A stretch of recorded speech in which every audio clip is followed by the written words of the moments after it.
Алган күндөн Хорошо. 30 күндөн Бир жылдан кийин жөнөтсө канча турат?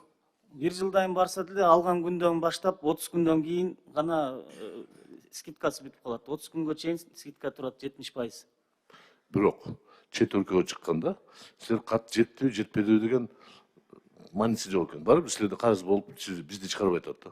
Кеп ошондо болуп атат. Ошондуктан же салам катты жок кылып таштадыңар, интернет менен салам кылгыла өзүңөр. Ар бир айдоочуга же с машинанын эсине силер жөнөтсөңөр болот да. Же жанагы фирмадан талап койгула.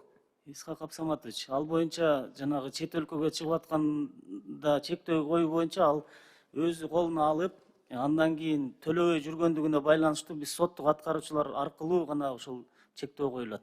Колуна ала электер боюнча ал эч кандай чектөө коюлбайт. Жок, андай эмес. Менин уулум өткөн жылы Кытайга барып атканда аэропортто токтотуп чыгарбай койду. Мыйзамдуу, мен аны туура эмес деп айтам. Бирок ал билбей кетпей калды да. Кеп ошондо да жанакы кабар берүү деген жагы силерде аксап баратат да. Ойлонуш керек да. Анан кийинки суроо, мына 1 сентябрдан баштап биздин шаардын жетекчилери Кудай буйруса шаар жеңил жүрүп калат деп, анан ГАИ кызматкерлери кечирип койгула ГАИ деп коюп атам мурунку атыңарда. Бул пробка эмес, бул затор деп табышыптыр да. Азыр пробка эмес, затор экен да, силердин балдарыңар айтып атат да. Бул затордо мисалы үчүн мен мурда 15 мүнөт жүрө турган жолдо азыр 45-50 машина менен жүрөм да.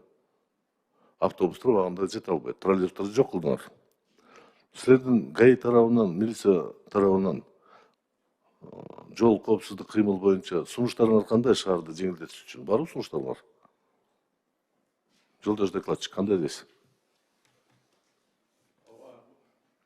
Ооба, бул боюнча негизинде жалпы өзүңүздөргө маалым болгондой бүгүнкү күнү республика боюнча 1,6 миллион автоунаа катталган болсо, анын 500 миңге чукулу Бишкек шаарында.